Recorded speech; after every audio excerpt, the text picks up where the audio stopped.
এ যেন শুধু বাংলাদেশ নয়, পুরো বিশ্বেই প্রধান উপদেষ্টা এবং নোবেল বিজয়ী ডক্টর ইউনূসের জয় জয়কার। তার আগে কোনো সরকার প্রধানই জাতিসংঘে বাংলাদেশকে এমন উচ্চতায় বসাতে পারেনি। তার উপস্থিতিতে রীতিমতো মুগ্ধ পুরো অধিবেশন।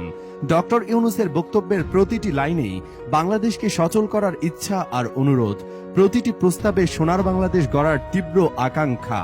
প্রতিবছর যুক্তরাষ্ট্রের নিউ ইয়র্কে জাতিসংঘের অধিবেশন বসে। সদস্য দেশগুলোর অংশগ্রহণে অধিবেশনের প্রধান কেন্দ্রবিন্দু হন জাতিসংঘের মহাসচিব ও যুক্তরাষ্ট্রের প্রেসিডেন্ট। সদস্য দেশ হিসেবে বাংলাদেশ পেছনেই পড়ে থাকে। রেওয়াজ অনুযায়ী বাংলাদেশের প্রধানমন্ত্রী নির্ধারিত সময়ে ভাষণ দেন, অতঃপর কিছু নেতার সঙ্গে সাইডলাইনে বৈঠক করেন। জাতিসংঘে গত 50 বছর ধরে এটাই চলে আসছে, কিন্তু এবার জাতিসংঘের ৭৯তম অধিবেশনে পাল্টে গেছে দৃশ্যপট। আন্তর্জাতিক খ্যাতিসম্পন্ন ব্যক্তিত্ব নোবেল বিজয়ী ডক্টর মোহাম্মদ ইউনূস বাংলাদেশের অন্তর্বর্তী সরকারের প্রধান উপদেষ্টা বা প্রধানমন্ত্রী হিসেবে অধিবেশনে যোগদান করেছেন। ক্ষুদ্র ঋণের জনক ডক্টর ইউনূসের আন্তর্জাতিক ইমেজে পাল্টে গেছে জাতিসংঘের অধিবেশনের দৃশ্যপট। যুক্তরাষ্ট্র থেকে শুরু করে বিভিন্ন দেশ থেকে অধিবেশনে অংশ নেওয়া রাষ্ট্রপ্রধান, সরকার প্রধানদের সবার দৃষ্টিতে ডক্টর ইউনূসের দিকে। জানা গেছে, একমাত্র প্রতিবেশী দেশ ভারত ছাড়া অন্যান্য দেশের গুরুত্বপূর্ণ ব্যক্তিরা উৎসুক দৃষ্টিতে ডক্টর ইউনূসের দিকে তাকিয়ে থাকছেন। কেউ ছবি তুলছেন, কেউ কাছে এসে করমর্দন করছেন। ইউনূসের সঙ্গে কথা বলতে পেরেই যেন অনেক দেশের প্রতিনিধিরা নিজেদের ধন্য মনে করছেন। এছাড়াও বিশ্বব্যাংক, আন্তর্জাতিক মুদ্রা তহবিল IMF, জাতিসংঘের মানবাধিকার বিষয়ক কমিশনের প্রধানের সঙ্গে বৈঠক ও ক্লিন্টন ফাউন্ডেশনের প্রধান পৃষ্ঠপোষক সাবেক মার্কিন প্রেসিডেন্ট বিল ক্লিন্টনের অনুষ্ঠানে বক্তব্য দিয়ে সবার দৃষ্টি আকর্ষণ করেন তিনি বাংলাদেশের ছাত্র আন্দোলনের চিত্র তুলে ধরে আগামীর বাংলাদেশের পথরেখা উপস্থাপন করেন।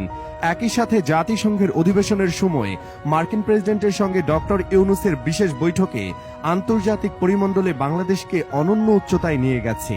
ইতিহাসের পাতা ঘেঁটলেই জানা যায়, স্বাধীনতার পর থেকে বাংলাদেশ যুক্তরাষ্ট্রের সম্পর্ক কখনো ভালো, কখনো টানাপোড়েনের মধ্য দিয়ে গেছে। গত এক দশকে বিভিন্ন ইস্যুতে সেই সম্পর্ক একেবারে তলানিতে গিয়ে ঠেকেছে। মূলত আওয়ামী লীগ সরকারের দুঃশাসন, গণতান্ত্রিক চর্চার অভাব, মানবাধিকার লঙ্ঘন, সুশাসন প্রতিষ্ঠায় চরম ব্যর্থতা, যুক্তরাষ্ট্রকে নিয়ে হাসিনা ও মন্ত্রীদের তুচ্ছ-তাচ্ছিল্য উক্তি ও কটাক্ষ, ঢাকায় নিযুক্ত মার্কিন রাষ্ট্রদূতের উপর হামলা থেকে শুরু করে নানাভাবে অপদস্থ করার চেষ্টা দেশটিকে বাংলাদেশ থেকে একটু একটু করে দূরে নিয়ে গেছে। সেই দূরত্ব ঘোচাতে এবং সম্পর্ক পুনরায় গতি ফেরাতে কাজ করে যাচ্ছে বর্তমান অন্তর্বর্তীকালীন সরকার। বিশেষ করে এই সরকারের প্রধান উপদেষ্টা নোবেল বিজয়ী ডক্টর মোহাম্মদ ইউনূসের ঐকান্তিক প্রচেষ্টায় দেশ দুটির মধ্যে সম্পর্কের নতুন মাত্রা যোগ হয়েছে, যার বাস্তব রূপ দেখা মিলেছে জাতিসংঘ সাধারণ পরিষদের ৭৯তম অধিবেশনে দেশ দুটির সরকার প্রধানের মধ্যে অনুষ্ঠিত দ্বিপক্ষীয় বৈঠকের মধ্য দিয়ে। বিষয়টি অত্যন্ত বিরল বলে মন্তব্য করেছেন কেউ কেউ। কূটনৈতিক বিশ্লেষকরা বলছেন, জাতিসংঘের সাধারণ অধিবেশনের ফাঁকে যুক্তরাষ্ট্রের প্রেসিডেন্টের সঙ্গে কোন দেশের শীর্ষ নেতার দ্বিপক্ষীয় বৈঠকের তেমন নজির নেই, যেটি হয়েছে বাংলাদেশের সরকারের প্রধান উপদেষ্টা ডক্টর মোহাম্মদ ইউনূসের সঙ্গে। এদিন মার্কিন প্রেসিডেন্ট জো বাইডেন বাংলাদেশের অন্তর্বর্তী সরকারের প্রধান উপদেষ্টা ডক্টর মোহাম্মদ ইউনূসকে কাছে পেয়ে বুকে টেনে নেন। পরম মমতায় একজন ভাই যেমন আরেক ভাইকে বুকে টেনে নেয়, যুক্তরাষ্ট্রের প্রেসিডেন্ট বাইডেন ঠিক তেমনি ডক্টর ইউনূসকে বুকে টেনে নিয়েছেন।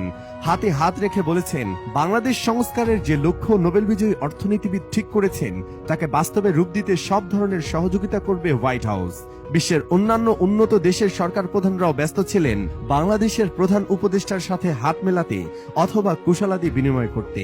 গোটা অধিবেশনে স্পটলাইট ছিল মূলত ডক্টর ইউনূসের উপরে, যেখানে বাংলাদেশ নামক পৃথিবীর একটি ক্ষুদ্র রাষ্ট্র একজনের কারণে উঠে গেছে অনন্য এক উচ্চতায়। স্বাধীনতার পরে বিশ্বের দরবারে এমন উজ্জ্বল বাংলাদেশ জাতিসংঘে কেউ দেখেনি, যেটা সম্ভব হয়েছে একজন ডক্টর ইউনূসের কারণেই।